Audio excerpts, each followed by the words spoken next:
manusia itu dijebak hukum adat, padahal adat itu ya tidak terlibat. Misalnya kalau ada telur jadi ayam normal gitu. Ya tadi indukan unta melahirkan unta normal itu, indukan sapi melahirkan sapi normal. Tapi kalau para nabi itu bilang ya agak normal. Enggak normal artinya tetap ada kekuatan Tuhan. Indukan unta tahu apa tentang unta? Dia punya kekuatan apa? Bisa melahirkan unta, bisa menciptakan unta di perutnya, bisa ada jantungnya, ada paru-parunya, ada ususnya. Dia bisa apa? Di situ ada tangan Tuhan. Karena para nabi cara berpikir gitu, melihat tembok ya sama. Tembok sama indukan unta itu sama, sama-sama mungkin mengeluarkan unta. Sehingga ketika Nabi Soleh ditanya, bukti apa kekuasaan Tuhanmu? Apa bisa mengeluarkan unta dari batu besar ini? Jawabannya Nabi Soleh ya bisa, sebenarnya bisa. Dan mukjizatnya Nabi Soleh masyhur itu, keluarlah unta dari batu. Karena secara teori ya tadi, coba unta indukan itu apa seorang profesor, apa seorang ilmuwan sehingga bisa menciptakan anaknya itu. Apa dia terlibat dalam menciptakan jantungnya, paru-parunya, ususnya? Kan tidak juga. Telur bisa apa coba? Gobloknya bukan main telur itu kan. Tapi bisa mengeluarkan ayam, dia bisa apa? Nah, para nabi, para wali itu tahu semuanya itu kekuasaannya Allah. Nah, kalau karena kekuasaan Allah, bedanya apa dengan tembok? Makanya Nabi Muhammad ketika di padang pasir, semua sahabat bingung, nggak ada air, ya Nabi santai aja. Ini gimana Nabi nggak ada air, nanti orang mati kehausan. Nabi ya santai aja. Kamu ingin air katanya? Iya. Nabi nunjuk apa itu ya sudah, terus ada air.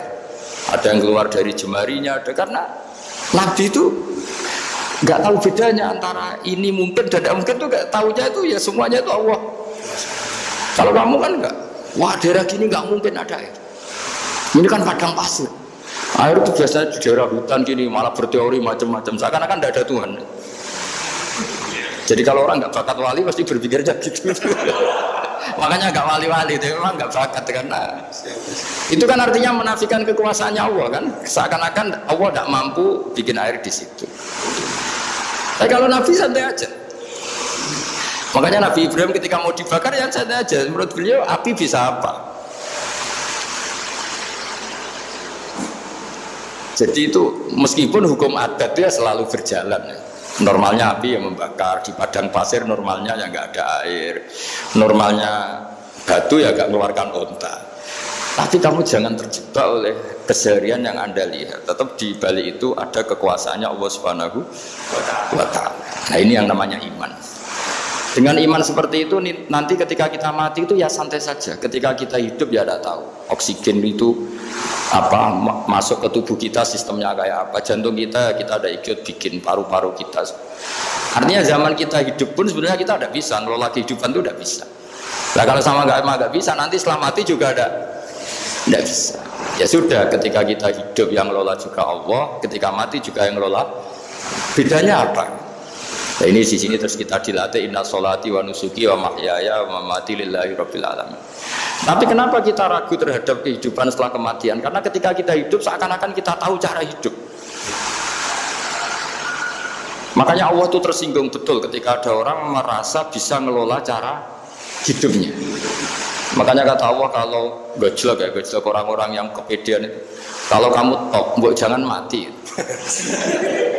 Itu falaula in kuntum ghairu madinin tarji'unaha in kuntum shadiqin. Kalau kamu merasa top itu jangan mati. Di mana-mana mati itu tidak top. Falaula idza balaghatil khulqum wa antum khina idzin tanzurun. Mbok ketika nyawa kamu sudah sampai kerongkongan, kamu tarik lagi supaya kamu tidak mati. Mati itu tidak top. Katanya kamu top kok. Mati. Jangan mati. Kalau top itu jangan mati, jangan miskin, jangan tua, jangan jadi jelek. Pokoknya top terus gitu. Itu digojol sama Allah. Tapi orang itu lupa bahwa nah ketika sehat begini kita seakan-akan ngelola kehidupan. Nah gara-gara merasa ngelola seakan-akan kalau mati lalu saya gimana ya kalau mati? Di kuburan ngapain? Terus ngantornya gimana, kerjanya di mana? Ya udah usah begitu. Nah ini di sini pentingnya tauhid. Orang dilatih berpikir al-khalqul awal, afa'ayina bil khalqil awal. Kalau dalam bahasa Yasin disebut kul yuhihal ladzi ansha'aha awwala marrah. Jadi agama itu orang dilatih membayangkan pertama hubungan kita dengan Allah. Misalnya manusia pertama itu siapa? Adam. Adam bisa berpikir, bisa berlogika, bisa jalan-jalan, bisa macam-macam. Tapi andaikan Anda jadi Nabi Adam, mesti melihat kekuasaannya Allah itu begitu nyata. Karena saya materinya dari tanah, ternyata saya bisa berpikir. Betapa kudrohnya Allah, kekuasaan Allah, tanah yang benda mati bisa berpikir. Sekarang jadi saya.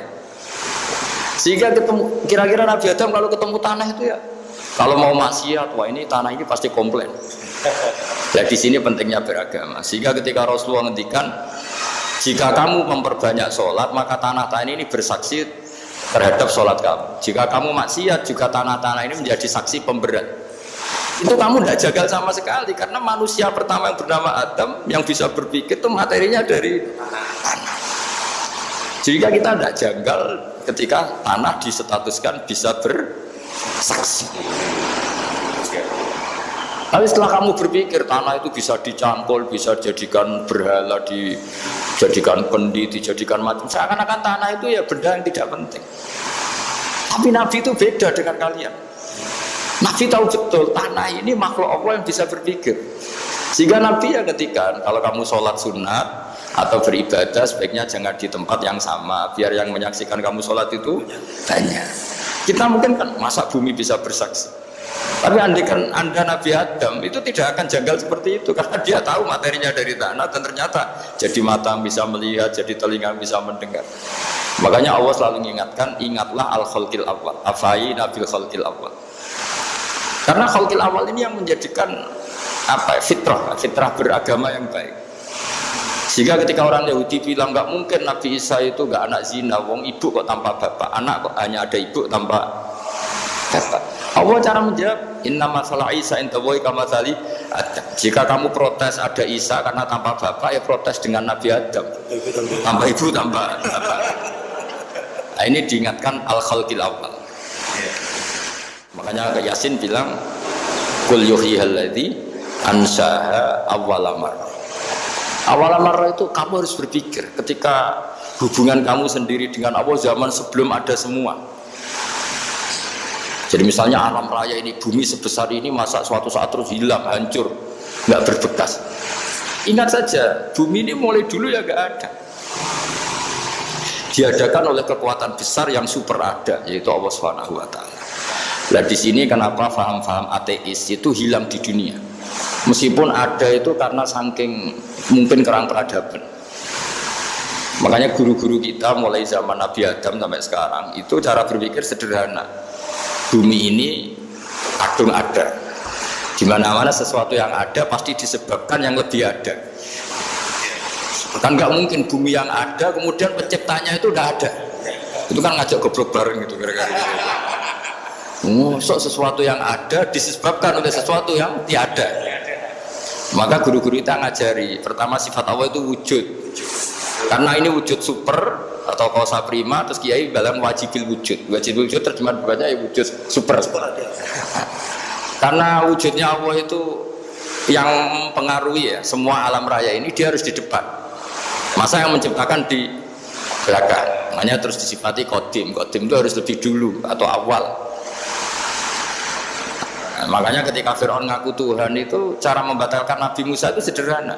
Kalau kamu Tuhan berarti bapak kamu nggak ada Tuhan karena Tuhannya terlambat datang. Itu langsung. Oh iya ya kalau ya kan berarti bapaknya dia tanpa Tuhan kan Tuhannya baru kemarin. Aktenya baru diurus. Aktenya baru diurus itu Tuhannya. Makanya Fir'aun itu akhirnya Nabi Musa punya pengaruh besar di kalangan punggawa Fir'aun. Karena ketika debat terbuka itu punggawanya dengar.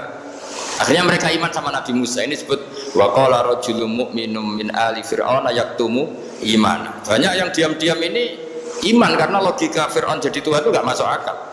Yang benar ada Tuhannya Nabi Musa. Nah, orang-orang ini itu ya dibilang nggak loyal ya pokoknya dia iman. Dan dia juga ikut rapat. Besok Musa tangkap. Karena mereka sudah iman sama Musa, terus sebelum eksekusi itu datang, ini datang ke Musa. Tadi malam saya ikut rapat, keputusannya Anda ditangkap mau dibunuh, tidak lari saja dulu. Jadi kan nggak bisa disebut pengkhianatan, kan ini orang baik.